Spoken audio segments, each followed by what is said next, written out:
Hello and welcome to this episode. Today's guest is a young social entrepreneur who's making India more inclusive towards its micro-entrepreneurs. Meet Ram of Rangde. His work can really change the pace at which our country is developing and how. Ram and his wife Smita, the co-founders of Rangde, are along with their team turning you and me as well as corporates into social investors who will fund the growth of India's financially excluded. Rangde.org may be India's first online platform to connect social investment and microcredit, nurturing large-scale financial inclusion.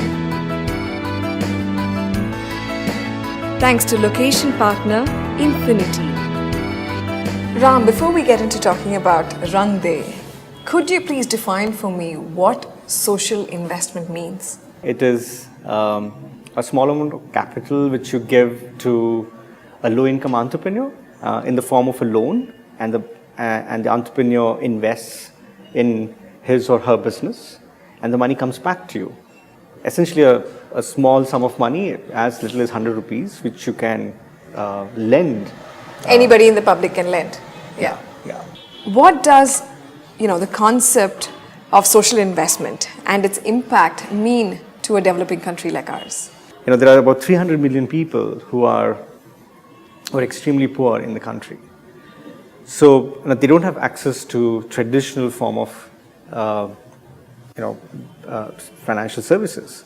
So you have this entire population who don't have access to credit. This is as per the sectoral reports. A very conservative estimate is the demand for microcredit is 300,000 crores. But what is alarming is all the initiatives put together, public, private, for-profit initiatives, all put together, they just add up to 5%. Wow. So there's this huge demand, there's a gap which needs to be filled in. So when we started, Rangde, we wanted to reach out to underserved communities and populations in underserved geographies.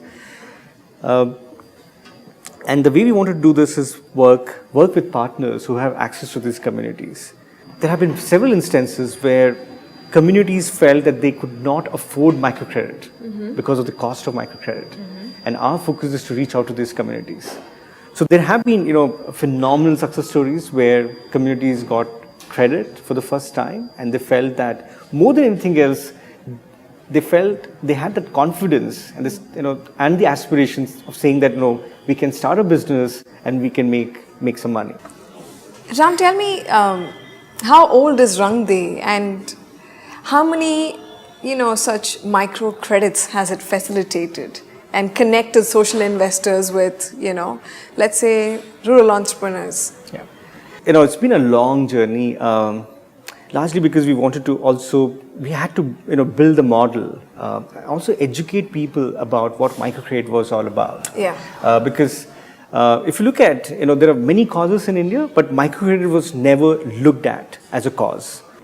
So yes, it's been a little more than 5 years now, and we've reached out to 21,000 micro entrepreneurs across 15 states.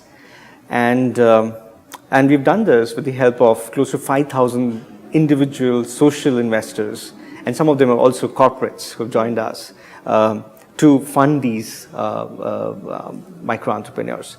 And we've disbursed a little over 14 crores in the last 5 years. That's fabulous. And what is, I think, a uniqueness, or in some sense, which has been a non-negotiable for us, has been the cost of lending to these communities of borrowers. And the cost has been 8.5% flat, which is about 15.3% APR for microcredit. And for education loans, it has been 5% flat, which is about 9% APR for education rates. So just to give you a context, the interest rates for instance, in Bangladesh, the Grameen Bank, their interest rates are 10% flat, 18% APR for microcredit. Wow. Okay. The RBI's guideline for microcredit is 26% APR.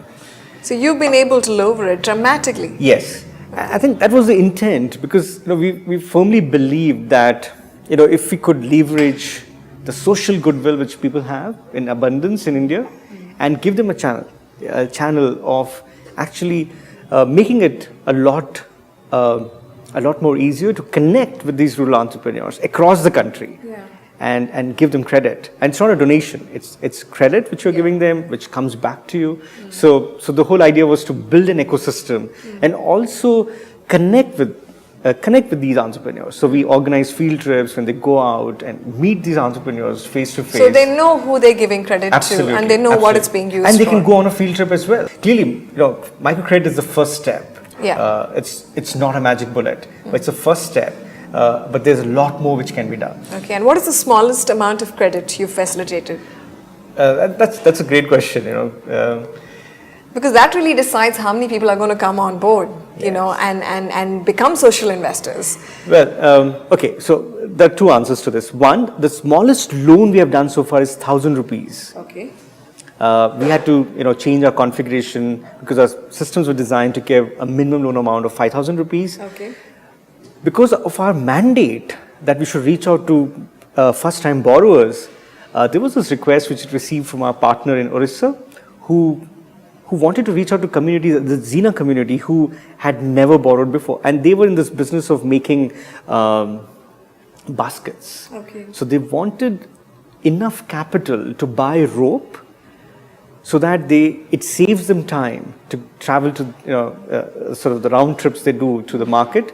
And they can use that time to make more baskets. So this would be what, a week's worth of rope? Perhaps a week, perhaps a month. Okay. And they would do that and then sort of save that and use it as a revolving credit. So, so their margins on each sale would increase as well then, right? Yeah.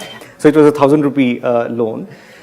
But if you want to contribute online and give credit to somebody, then it's 100 rupees.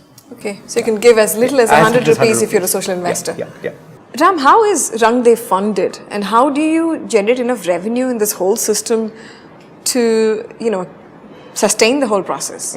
So when we started, we came up with this idea of, building Rangde. We're very conscious of the fact that, we should look at how should we structure it. Should it be a non-profit or a for-profit?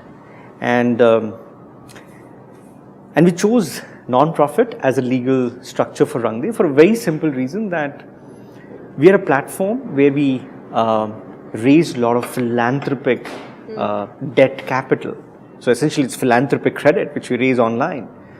And this is entirely based on the goodwill of social investors who come online and they contribute capital. So you've been growing Rangde mostly based on grants then? Yeah, it has been so far. Okay. But the whole we are about 60% break even. Okay. Largely because we receive a lot of grant funding, so we do a lot of we get interest on the deposits, and we also do a lot of fundraisers. But the whole idea is that at scale, and so we're nowhere close to scale, we do about 8 million rupees of loans of disbursals every month. Okay. So we are looking at reaching at about 40 million, which is about 4 crores a month. Okay. And once you reach there, we would break even. So the idea, is to basically be sustainable and run it like a business, and at the same time be non-profit, be mission-driven. And not be driven by profits. Okay, so in this whole process of connecting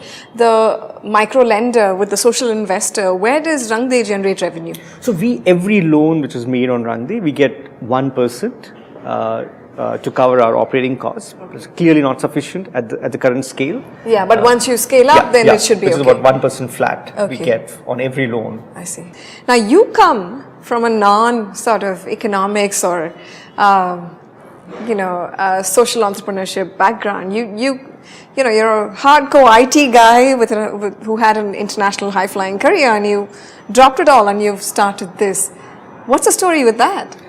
Well, it just goes back a bit when I was growing up in Lucknow, and I was always, very carried away by people who are doing something in the social space. Hindu used to do a good job of actually carrying those stories of somebody, who's just left a very well-paying career, or, civil servants who got very disillusioned and they've gone back to their home village and they started something. Got engaged with the community there. So I used to, we are very, sort of a fly on the wall, but I used to keep reading these stories. And in 2004, I got married to Smita, who also had a similar, set of values, and she also wanted to do something in the social space. And we knew each other for 2 years, before the marriage. Before the marriage, yeah, okay. So we used to spend a lot of time, discussing ideas, and so we said, okay, we need to have a timeline for venturing out in the social space. So we set a year for ourselves, which was 2006. We said 2006 is the year when we're going to take a plunge. It can be anything, because in a country like India, you're spoiled for choice. But the one idea which struck us was when Muhammad Yunus won the Nobel Peace Prize, and the announcement was made. And what was interesting was the observation of the committee which awarded Professor Yunus and the Grameen Bank. They made an interesting observation. They said, we chose to give Muhammad Yunus the Peace Prize and not the Economics Prize because across communities, and it's been proved beyond a doubt that wherever there is no poverty, there is peace. I guess that's the result of inclusion. Yes. In growth. It was very remarkable, and that was the perfect timing. That was the year for which we had made a promise to ourselves, and we said, let's look at microcredit, because microcredit, if you look at it, has an answer to quite a few problems. Because if you look at all the issues we have in India, the root cause is poverty. If you remove poverty, you'll have different issues, other issues which developed nations face. But we're still nowhere close to that. Fantastic. All the best to you and Smita. Thank you so much for being on the show. Thank you. Thank you very much. Join our mailing list at chaiwithlakshmi.in/subscribe and keep in touch with us on Facebook, Twitter, Google+, and Pinterest.